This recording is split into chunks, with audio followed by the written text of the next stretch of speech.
Voilà. Déjà, chez vous, avec Doudou Montiri, qui est au micro. Merci à Moron Djambé à la réalisation. Grand merci à Lenka Bongo à la coordination et pourquoi pas site web, notre chaîne YouTube, CCTV Ralik officielle. Là, nous tenons là à saluer MC Mbia et José Andia. Merci à Christian Banjolo, l'exploitation. Et nous aurons 3 rubriques aujourd'hui. La toute première, découverte. Là, vous allez devoir suivre ces mini-reportages qu'on avait réalisés. Et s'en suivra la rubrique diététique. On va parler de quoi aujourd'hui? Notre docteur Athanase Moron Djambé va nous donner l'importance toujours de quelques fruits. Bon, c'est plus purement épice, hein? Pas aujourd'hui, c'est demain. C'est pour demain, hein? Pas aujourd'hui, hein? C'est pour demain. Donc nous n'aurons que 2 rubriques. Découverte et sujet du jour avec notre invité maître Loulou que je tenais d'abord à saluer avant la rubrique en question. Bonjour maître Loulou. Bonjour Doudou et puis bonjour à tous les téléspectateurs. Santé, nous sommes bien. Santé, Namawanza, mais ça va. Voilà. Alors sans plus tarder, passons à la rubrique découverte et là vous allez découvrir très facilement les enfants de Mayalos, PDG Mayalos qui ont pu inaugurer notre cadre Mayalos à Matadi. Là, je tenais là à saluer Adonis Mayala. Merci à Emery Mayala et pourquoi pas aussi Josephat Loao Foura et il y a aussi les gérants Apollo Tumba, Zefondo Mayalos, les PDG. C'est parti.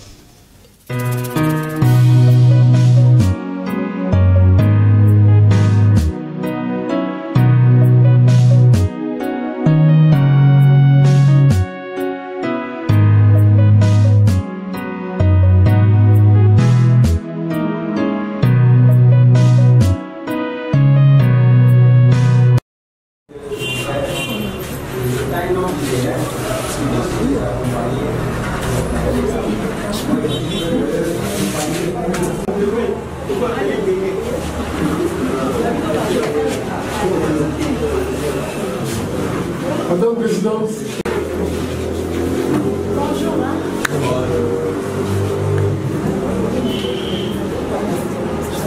Bonjour. C'est la dame Foura Josephat. Elle est chargée coordonnatrice adjointe,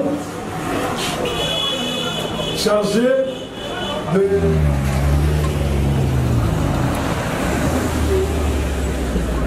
C'est bon.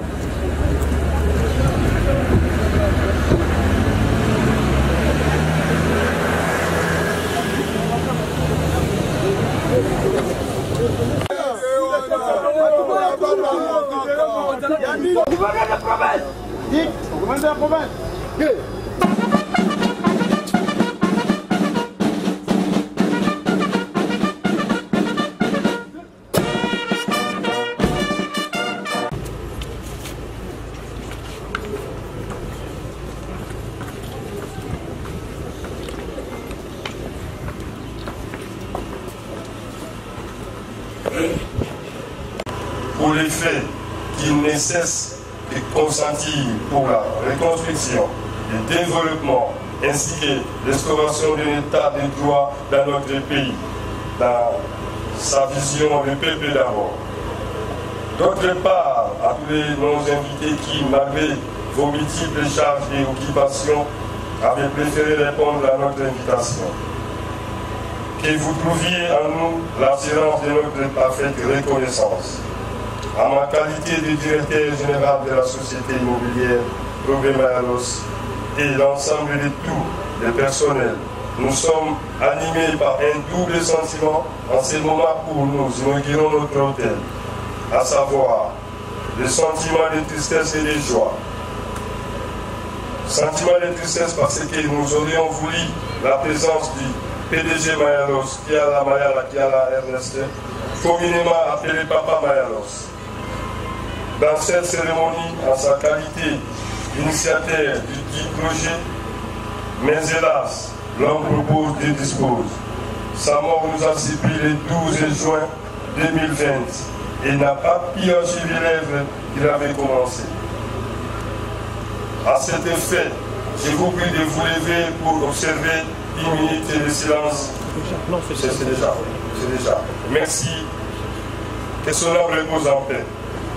Alors, sentiment de joie pour nous car le fait d'achever les travaux de construction de l'hôtel Intermatadi, l'œuvre commencée par le PDG Mayalos de son vivant. Et une fierté pour nous et une façon d'honorer sa mémoire tout en perpétuant ses œuvres. Honorable président de l'Assemblée provinciale, honorable député provincial, Excellence, Monsieur le gouverneur de la province Congo central, Monsieur l'inspecteur provincial de la police nationale de Matadi, Monsieur le maire de la ville de Matadi, représenté par le Monsieur le gouverneur et le bourgmestre de la commune de Matadi, Mesdames, Mesdemoiselles et Messieurs, distingués invités, après avoir conquis la ville-province de Kinshasa, en y construisant une multitude de l'hôtel, aujourd'hui la société immobilière Progrès Mayalos marque sa présence pour la deuxième fois au Congo central pour l'ouverture de notre hôtel Intermatadi qui n'est qu'une goutte d'eau dans l'océan, sans pourtant oublier l'hôtel Interkisanto. Quant à ce qui concerne nos projets d'avenir, la société immobilière Progrès Mayalos, dans le souci de contribuer davantage au développement de notre province du Congo central, comptons dans les jours à venir diriger d'autres hôtels dans la ville de Goma, Mwanda et Loufou. C'est ici pour nous l'occasion de solliciter à son Excellence, Monsieur le gouverneur de la province du Congo central, de l'espace pour nous faciliter la réalisation de ces projets. L'œuvre que nous inaugurons aujourd'hui constitue notre pétition aux autorités, tant civiles et militaires, de nous aider à sécuriser l'hôtel Intermatadi, qui fera aussi la fierté de la ville de Matadi en particulier et de la province du Congo central en général. Que Dieu bénisse la République démocratique du Congo. Vive le Congo central. Vive la ville de Matadi. Vive la société immobilière Progrès Mayalos. Je vous remercie.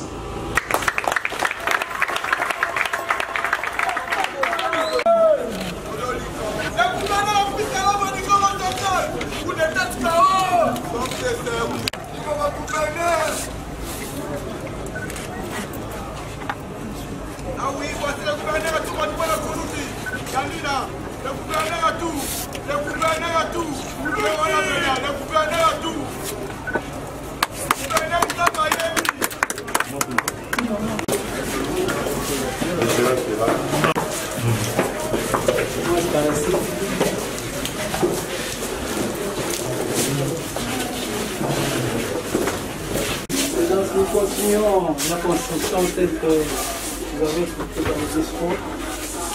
Nous avons des projets aussi de suite présidentielle. On va les faire. Comme nous sommes au consulat, on est ensemble avec vous. C'est une chose qui nous inquiète plus, parce que vous avez entendu les gens dire, dans les projets c'est 44. Mais nous avons un dossier qui traîne dans les tribunaux. Comme vous avez constaté qu'il y a déjà qu'un piété notre parcelle. Donc nous vous demandons aussi de nous assister par pour continuer aussi avec l'œuvre. Et pourquoi pas encore, comme il a dit déjà, tant d'autres dans cette ville.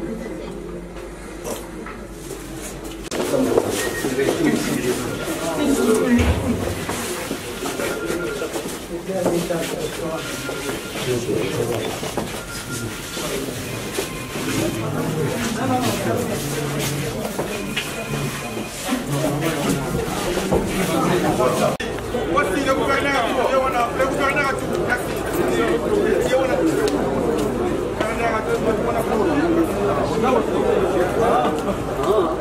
Oui, oui, oui.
Des cadres tourisme et habitants à qui nous demandons un soutien indéfectible pour nous éviter des blocages pour le bon fonctionnement. Je vous en remercie. Ne connaissez pas. Ils n'ont pas applaudi. Merci, maître. Ils n'ont pas applaudi. Merci. Kinshasa toya inauguration Napsasa PDG Mayala kufa akenda Miloko atikaki yango toye basilisi yango toye koinaugure Kalo Mayala Bana na yebada kosala bokombole Nzamba sunga biso tokende liboso. C'est un peu ça, c'est ce que j'ai. Est-ce que le message nous a lancé dans la parce que vous allez vite portière et il y a quand par rapport il y a des produits et services vous allez avoir dans tel point. Par rapport à des produits nabiso vous allez avoir en tout cas na kosenga mingi na ba conseiller parce que ceux qui va conseiller biso ma boko ndeto ke liboso biso moko to misapi moko et sukola raté misapi belé ndeke sala ke nzoto suko donc poto za malamu elongo na bakambi ya mboka na bazali awa basunga biso pe lisusu poto kende liboso bon eloko tosali déjà yango emone na biso papa tikaki yango chantier toye to enchever to encheminer kosilisa yango bilombo omoni et puis tosilisi yango pe donc mingi peza kolobesa te po na ba fatigue na za bon question par rapport et maman c'est déjà yaya voilà.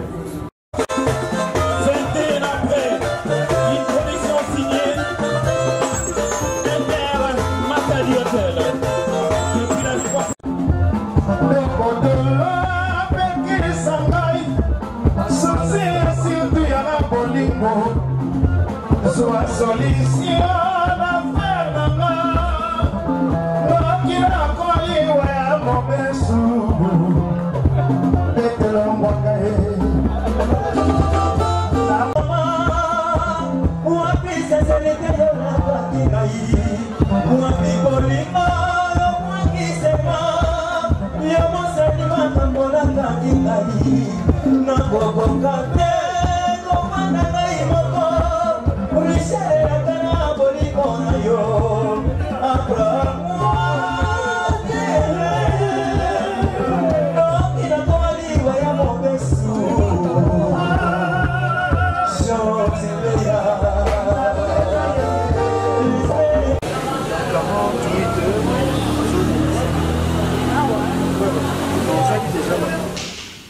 Voilà, alors merci, ça n'est fini avec cette rubrique découverte. Alors c'est vraiment encourageant. Papa Zalisouté, Banabazui relève. Très souvent, on a évité de mettre le Loukutaro, puis ça fait très souvent, on a une famille africaine.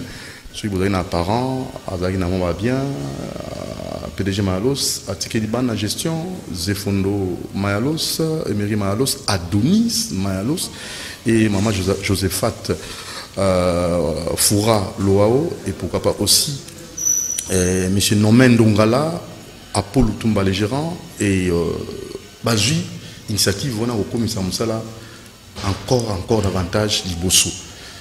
Mais tout le monde a son collègue Razalaki, n'a pas moyen Koufi et le bébé. On a invité un mot par rapport à ça, un petit conseil.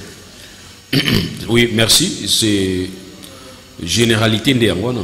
Ils ont dit que ce mokolo ilo quoi Koufi carrément il faut payer bilo qu'on a Koufa surtout et pas dans biso ba Congo. On a dans Congo. Et pas dans biso c'est souvent comme ça dans dans la majorité baka ou on a dans beaucoup ils ont la kaka ceux qui perdent à Koufi au mona bana oyo nyonso azala na Inter te akomi kolala na Inter, oyo nyonso azala na Grand Hôtel te akomi kolala na Grand Hôtel, oyo nyonso amonaki basi nyonso ya lulaki ntango papa azalaki vivre azwaki tabani koluka bango yango mona mbongo ekufaka. Mais exceptionnellement nazo féliciter famille oyo parce que eza famille d'abord ya ba enfants nombreux et papa pe asali makasi na vie atiki ba bien nombreux, donc na ba bien nombreux atiki et qui a eu peu chance peut-être à reformer bana na ye bon mona qui continuer ça. En tout cas c'est un coup de chapeau, surtout pas na biso na Congo c'est rare na otangino ba patrouille belé ba na ba mbongo belé mais akufi ba kumbie bloko nyonso sili.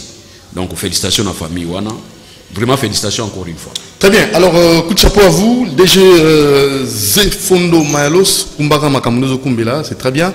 Na Adonis Mayalos, na Bosanité Miri Mayalos, Apollo Tumba et Maman Josephat Loao Foura, Oaza toujours Pepe Beni, on a pour la Marambu, non mais, donc là, et tous les autres, courage à vous et succès qu'à succès, Kendara avec Kendara, Liboso, Aleyanga.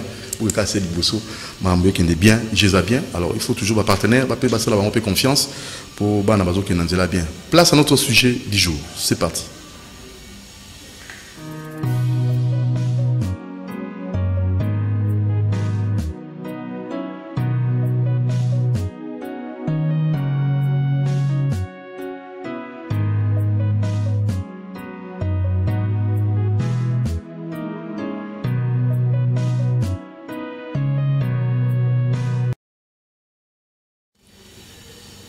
Voilà, toujours c'était dans l'institution parlement, Banda Mboka Napsé Banda Telelo, est-ce qu'ils allaient faciliter Mboka et Kendali Bosso, tout ils allaient bloquer en vol et surtout décollage en Mboka Nabiso, tout Yandi Ponatia les Gambo génie, Yalélo, Maître Loulou, Oazanabiso déjà. Alors Maître Loulou, d'abord 4 ans il y a Finks, on a évité un mot par rapport à ça, parce qu'on a un sujet Nabiso.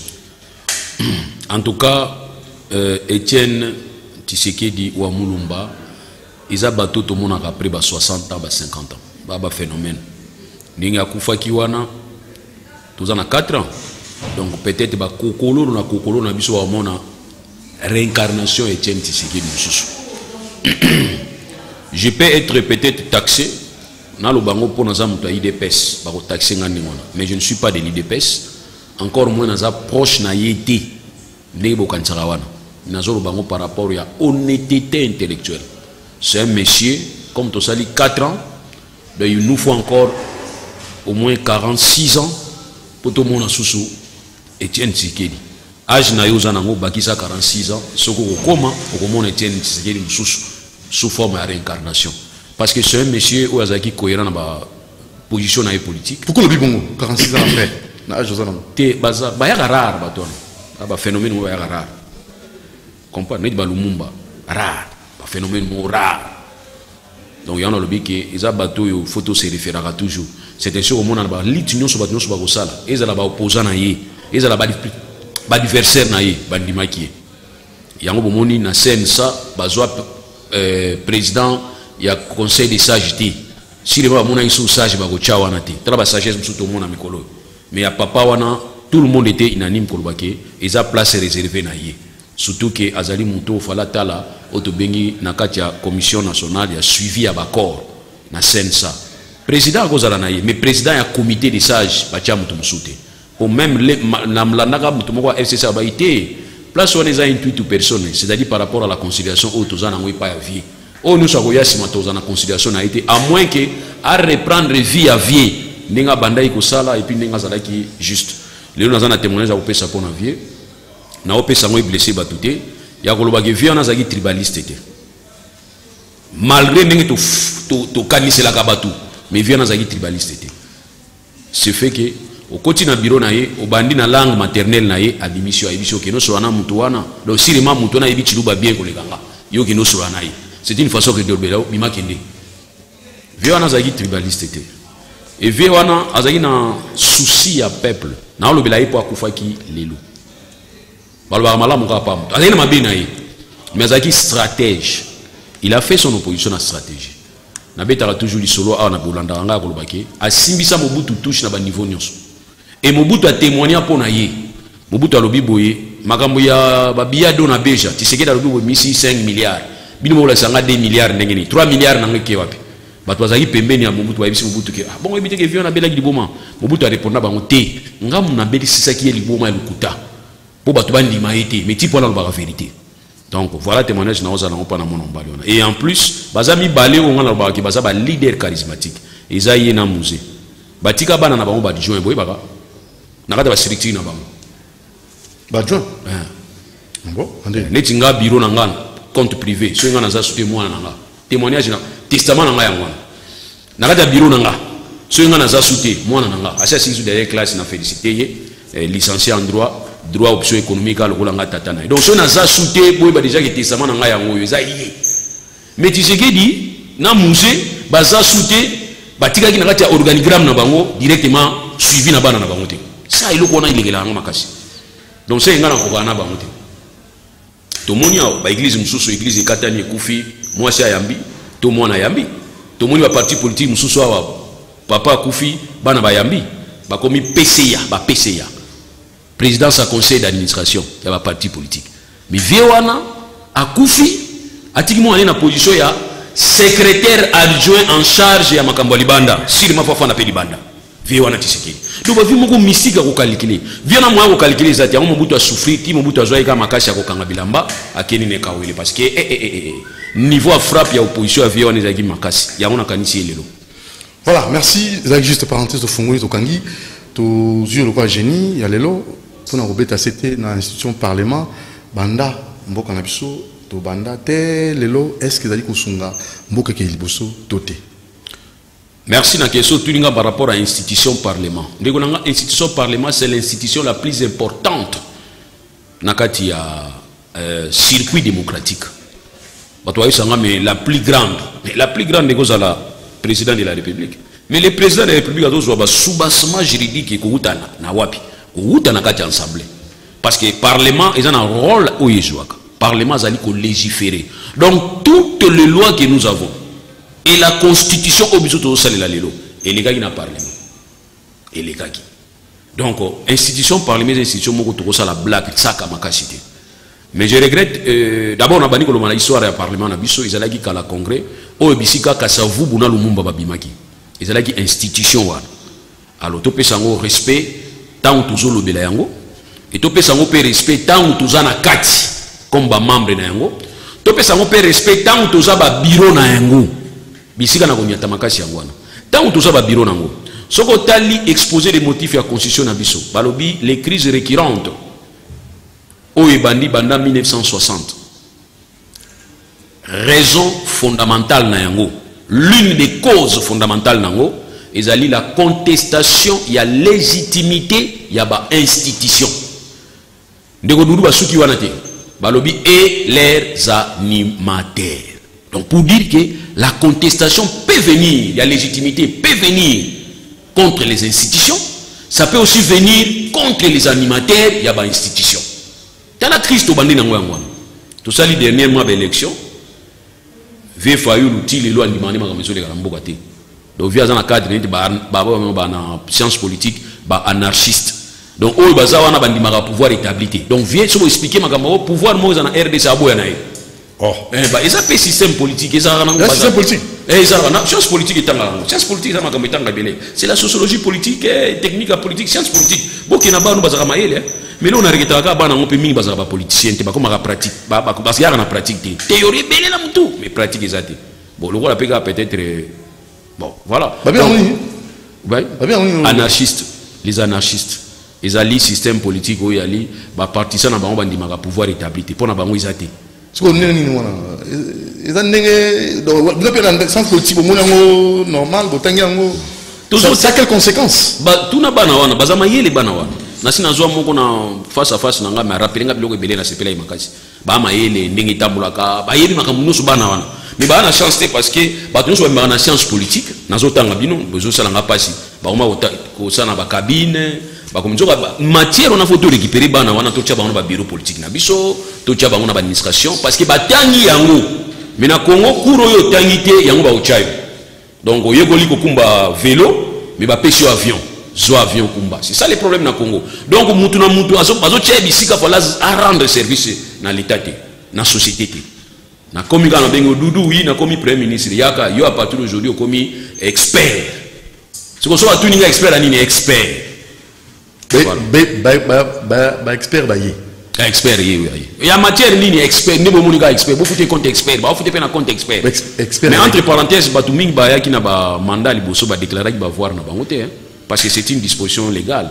O yali ke mutunyo sa koya comme ministre comme na boy ko tanga ba comme mususu tango il faut sa déclaration.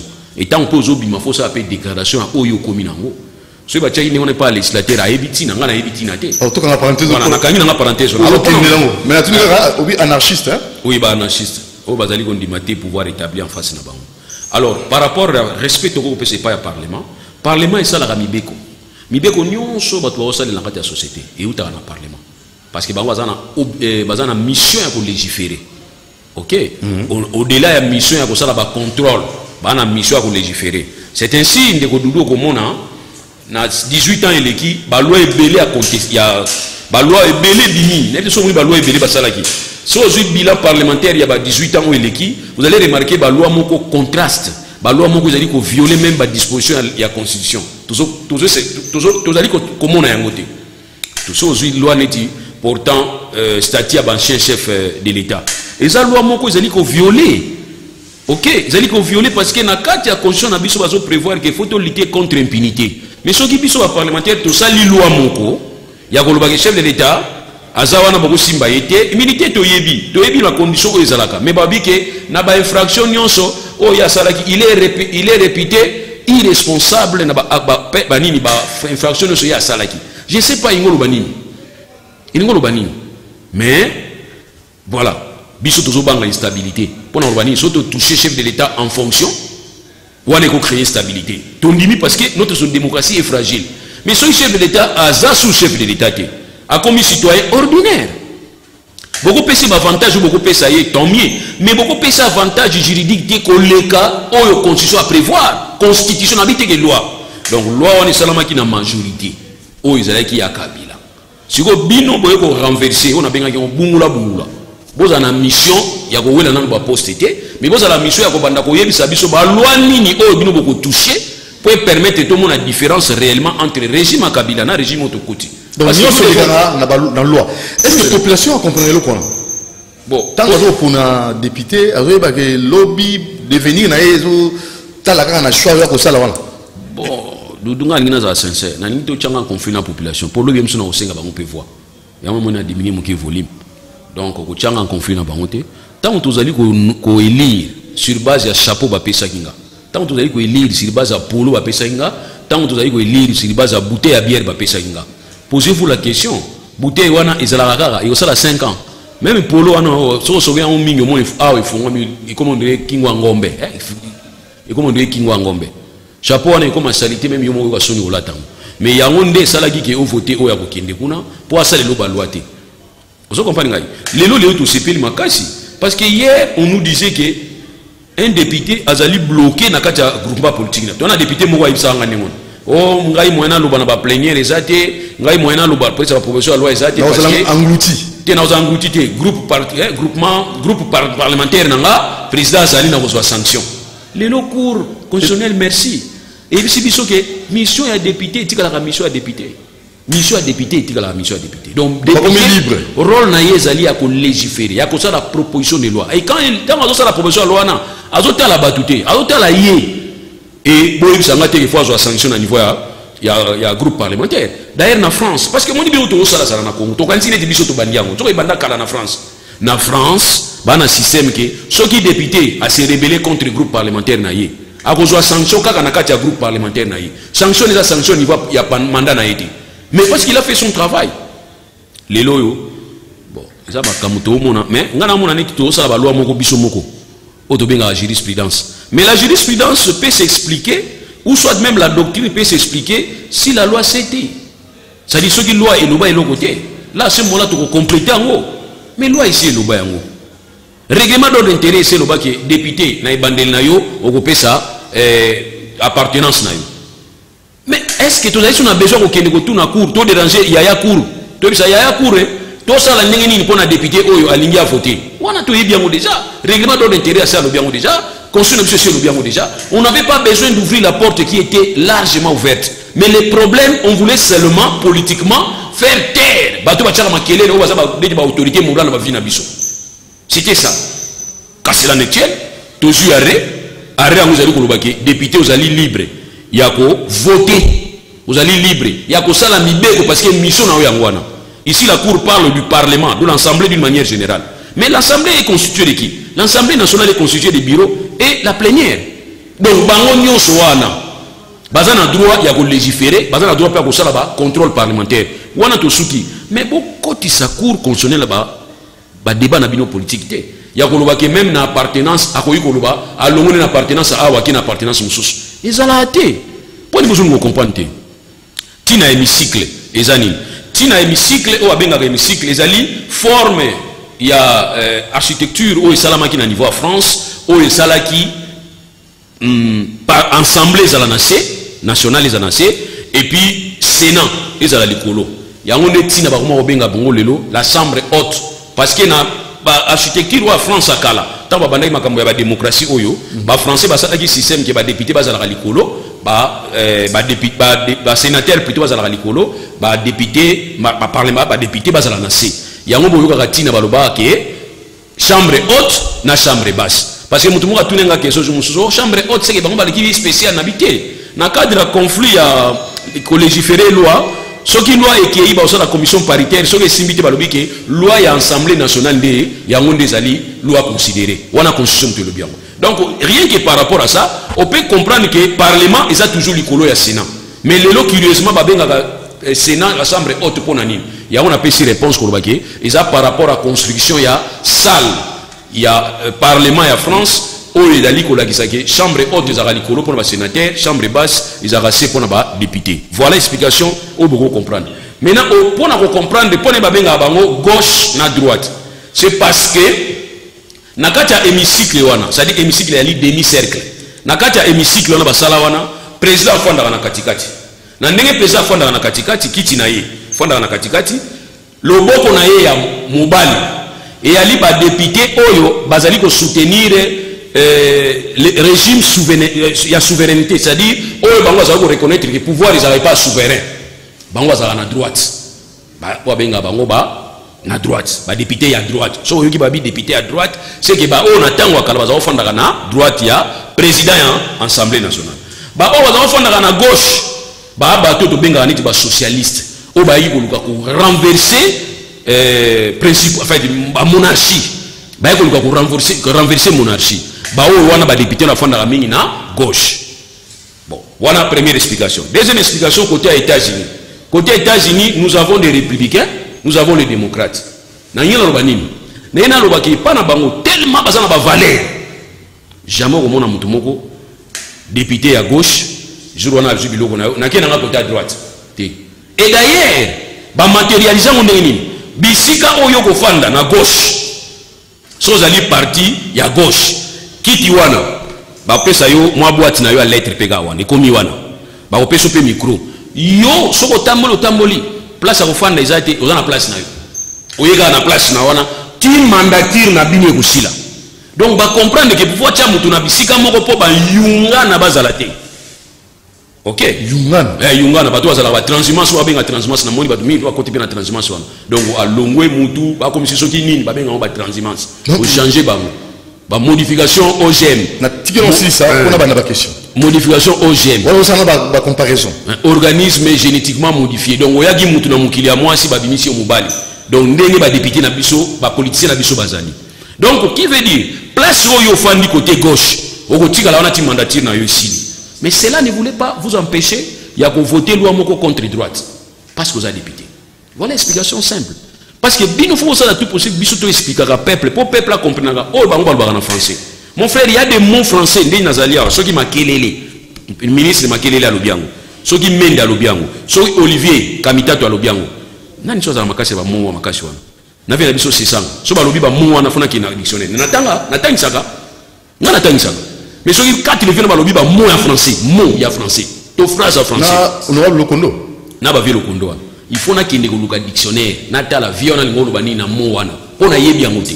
donc nga muto mayele bo na zo sabino ke ba momu so français na yeba kate siko ba o bazo ki chance otanga te tant ba député ba leka wana ba français makasi bo biteke déranger ba mususu bazo comprendre te nini bazo loba yango moni biso to senga kike ba transmission vers le konda bi lingala kitoko tant on veut ça l'intervention betango na lingala na langila pour permettre batunda ba comprendre que voilà député ni ngolo nini ni tellement mutu so ya ba momo makasi ba momo makasi bazo saisir te tozo ebate mais quand on dit un député azana pouvoir azana mandat na eza représentatif eza impératif te bo expliquer ngo batuna lingala po batu mingi na ba batanga musu ba yebite bo expliquer bango ni banini comme ngana suis chance ko bima liboso tika na expliquer représentatif c'est à dire quoi il est député national mais ba voter na circonscription moko misusu na Bulungu mais abo siéger na Bulungu te abo siéger na kati ya Kinshasa parce qu'il est national ce qui problème eza na Mwanda bo pekisa député à Bulungu ta ki la problème sur na Mwanda parce qu'il est député national tina yango na pesi yango na beaucoup senyonso député o ba élu o asa mandat na ezali validé azali député oyo boko tungisa yete bo pesa ye ba injonction ya ba loi oyo yefo loba na oyo yefo loba te na niveau parlement yango ba lui qui est impératif te eza na autorité morale te eza na papa te fo simba nzete ke boko loba boelelo azati mais nous sommes dans une culture oyo et déraciner ba valeur ya ko loba ke dans un parti politique seul le patron ya parti politique il faut s'exprimer. J'ai tenté de vérifier dans la loi portant statut à l'opposition, je n'ai pas vu. Place par le Makamboya, patron mon fois simba fimba tinda ba député, même ou tinda ba membre na monaté. J'ai tenté de vérifier dans la loi portant organisation et fonctionnement des partis politiques, na moni ya bisikati. Si on a tout na bino tamayele ko lega batunyos. Boul o ya ko tchad autorité morale ba parti politique, besoin ki yango wapi.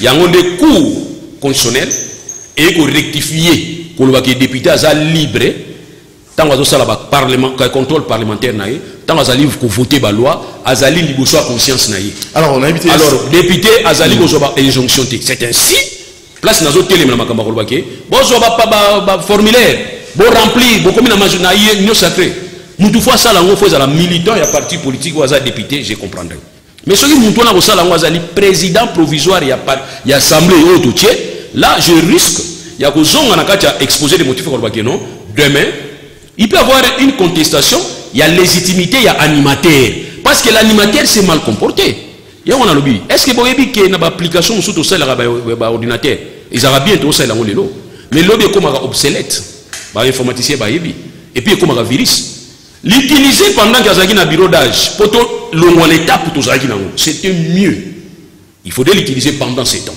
Mais l'utiliser après, je ne vois pas l'importance. Oui, comme nous l'avons un problème. Et on nous l'avons un problème. Mais en ce moment-là, vous avez un cours constitutionnel la difficulté. Parce qu'il suffit que on a bois qui bango libanda vienne joli encore. Vienne joli.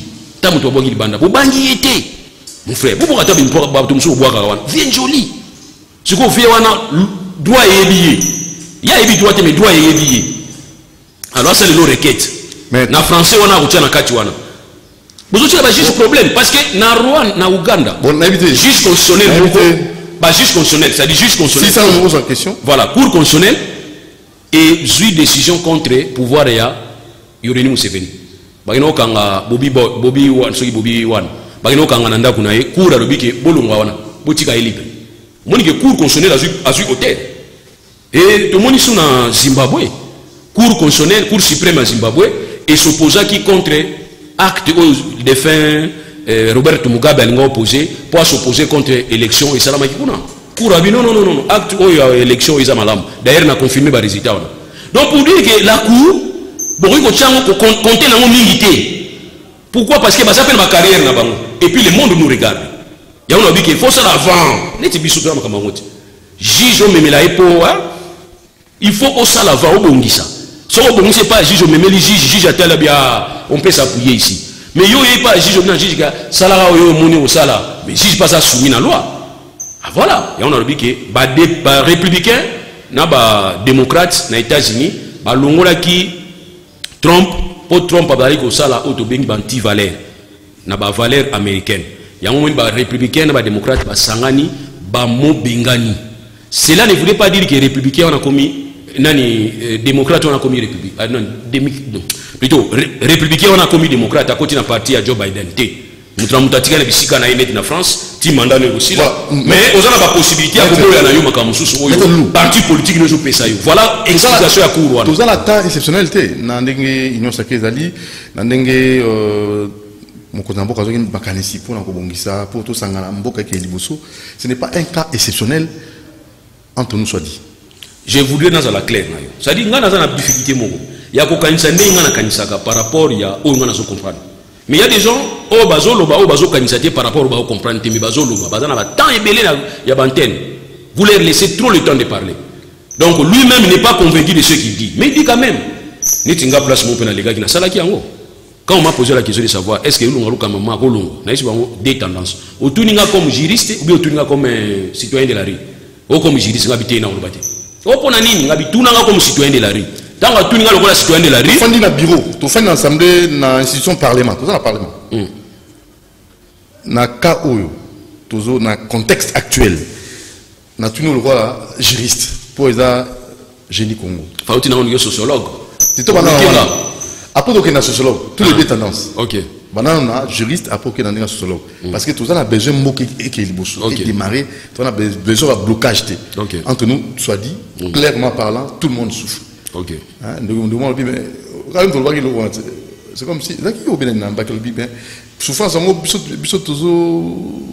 souffrir la souffrance c'est toi je sais pas c'est toujours vous apparemment alors entre nous soit dit tous est là toto kende na ndenge makambo zali ko senga mapo to kenda liboso on a la l'aise comme sociologue on a la l'aise comme juriste qui non la sociologue voilà donc pour dire trop c'est trop mutumo wa on sakana batunyo sauter Bible lobby qu'il est important que mutumo wa kufa pour intérêt batunyo ça c'est sociologique hein autant que mais oui tu as mini Jonas babi c'est que mi boira na mai pour ça na vire comment sinon dans ville mais commenter on a sociologiquement ça dit na bozali si abatu na bofandeli abatu yo poser biso ba problème na ba formule na yo ya mabe o yesu ko imposer biso ke yo bozo ngai na pesa bino ba même formule faire échouer ngai est-ce que ça ya sur les années non sociologiquement ils ont normalité c'est pas normal donc pour nanga kolobake trop c'est trop peuple a souffrir et je le dis des deux côtés na bango à côté mon côté lelo na France na États-Unis ba mboka ba Belgique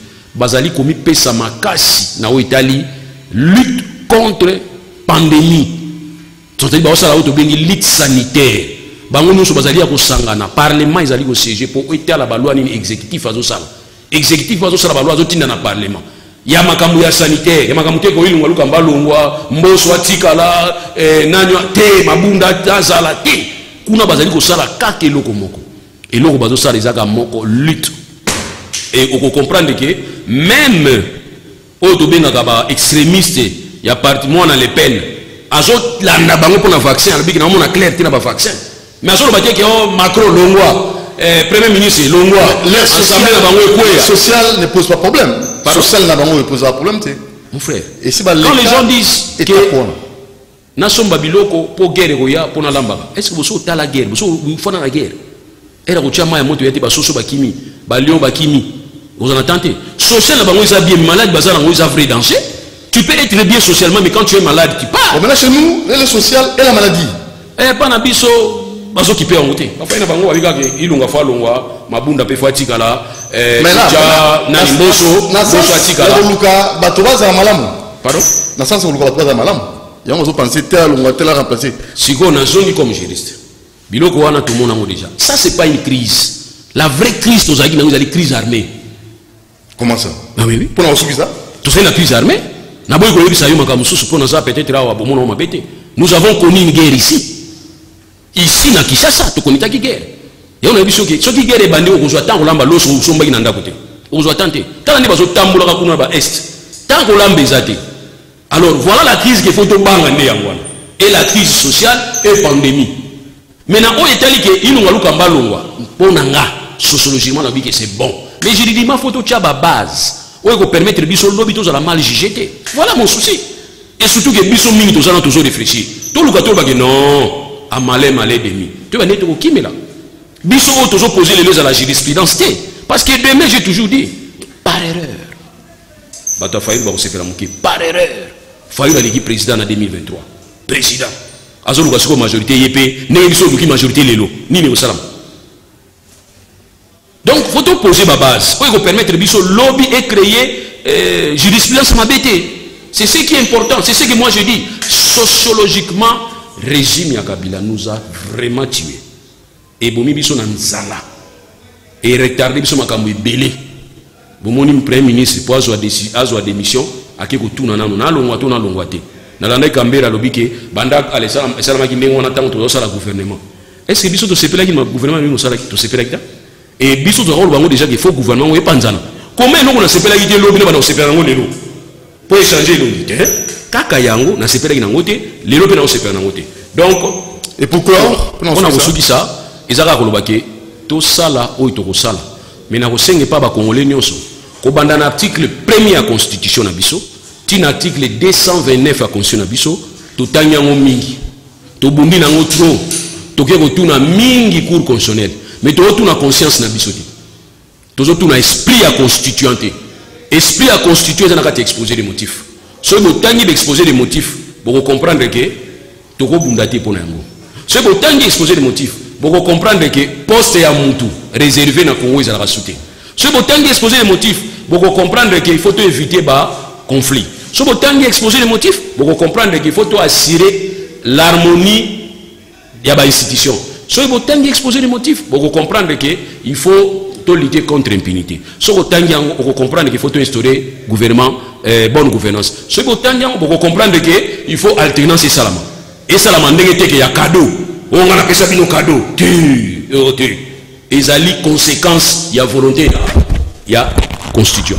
Merci maître Loulou Génie Toambi Lelo apesi makanisnae lobi pe ko zalayo au bengi na plus 243 89 61 52 634 plus 243 89 61 52 634 au lekana plateau ya Génie Congo. Moron Jambe merci na réalisation, merci na Alain Kabongo na coordination, merci na Christian Banjolo na exploitation, na web, merci na MC Mbia non franchement MC Mbia. Merci la présence, merci na web, merci na José Andia le DT. Non, franchement.